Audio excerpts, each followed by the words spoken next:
Peggy 16.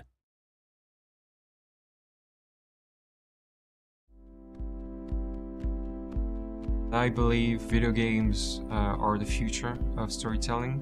And I think this is just a prehistory of video games. We're just pioneers. This industry is just learning to walk on its feet right now. And that's what inspires me. It's being part of that incredible movement. This was my real father's camera. I want you to have it. That's so cool you remembered my birthday. But I can't take this. Of course you can. My dad would be pissed if I never used it, and now I know it'll be used awesomely. And I'll snag this picture as a symbol of our reunion. Cool? Since the beginning, we knew that we wanted to have some licensed titles. This is really something important for us because of the mood of the game and the nostalgic feeling we wanted to have. As we are a French company, we wanted to work with a French artist. A song, I think sometimes more than a score, give really something unique to a scene. We managed to have a blend between licensing tracks that we bought and original scoring made by Jonathan Morali. We knew that he has made some soundtracks for movies, but he has never done any video games before. We use also 2 tracks from Sin Matters band, and of course we wanted to have also other tracks from other artists, because following the same idea that for each episode you will have new songs, but for episode 1 we will have a song from Gonzalez. We are very proud to have a song from Gonzalez. You play Gonzalez in the EP, and when you go back playing your guitar, Max will play the same thing as Gonzalez with her own guitar.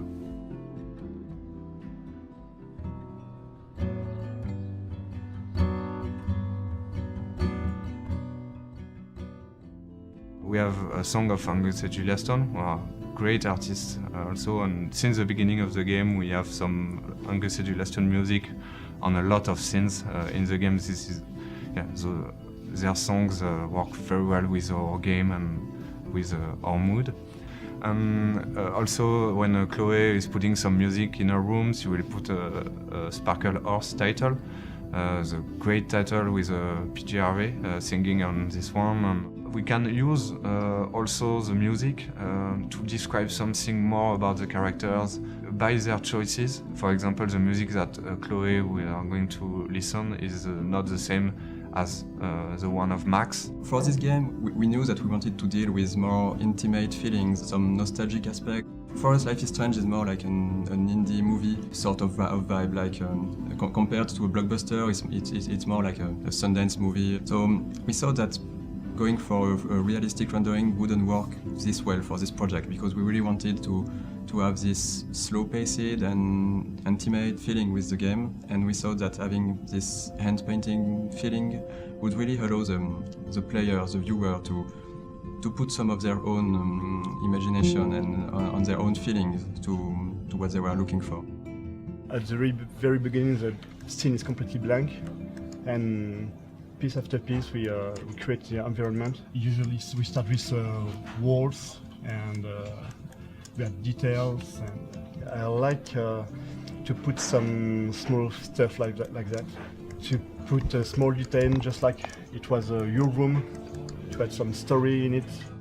We started to brainstorm a bit to what kind of story, what kind of setting would be the best for this kind of experience. So we thought that to play a teenager could be really interesting, because this is a period of your life when your choices will matter the most and define who you will be as an adult. We knew that we wanted to have this nostalgic feeling, and that's why we decided to go for this story, this coming-of-age tale of an American teenager in a small city in the Pacific Northwest. For everything in the game, we did a ton of photographs or getting references. We are looking on Google Street View and a lot of pictures to be really sure that we are right with the detail. It was very interesting to have this artistic style. The fact we use a realistic setting, it takes place nowadays in the US. So at first the team wanted to recreate something that looks exactly like the real world. For the characters, it's exactly the same. There are a lot of research, so our concept artists are doing a lot of sketch about some characters. We have all imagined those characters when we read the script. We imagine them our own way, so it's not always the same, but we try to be sure that the player will feel them the way we want them to feel those characters. When you're looking at an overly realistic picture, there is no room for imagination at all. You just see everything in a crude light. But when we have those soft colors and this hand-drawn feeling, you can put some of your own memories in what you're looking at, and that's really something we wanted to push and to develop for this game. We have those realistic lighting on top of this hand-drawn texture. I think light is almost an actor itself in the game. In Sundance movies, there is this will to frame against the light or to have those light coming in the picture, and that's something we really wanted to portray in the game, to use the light to be part of the picture and just not be something that just would be lighting the characters. That's also some new technology we developed for Life is Strange, to have those light leaks bleeding over the picture. Some of the parts of the game are taking place in the magic hour, because this is really this kind of lighting and feeling that really brings this warmth and soft feeling, and I think it was great for telling this story, our story of Max and Chloe. This effect is composed about 7 or 8 different layers of elements, and it was a very big challenge to make it work. The effect is one of my largest effects, not most complex, but largest effects I've ever done.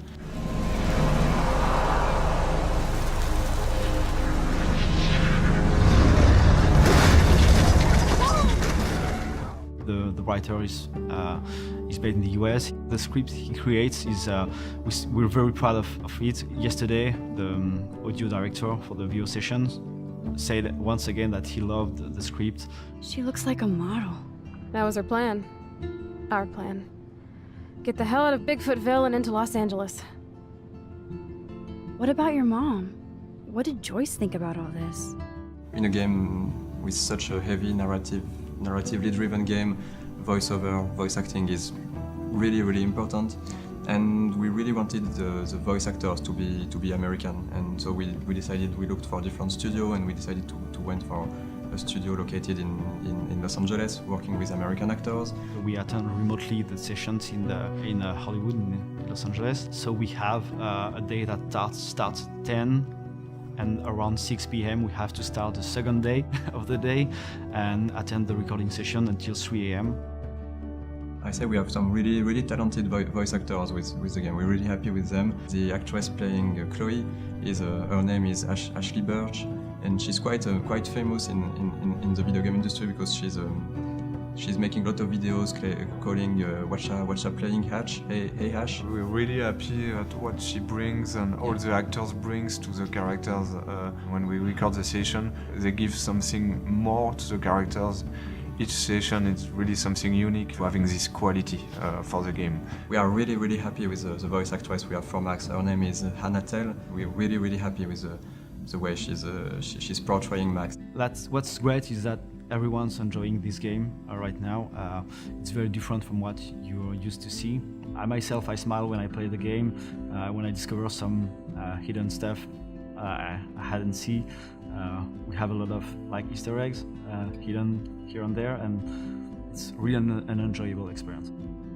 We've now basically gathered an extremely talented pool of producers, animators, game designers, level designers, concept artists, sound designers. Everywhere in this building you'll see extremely talented people.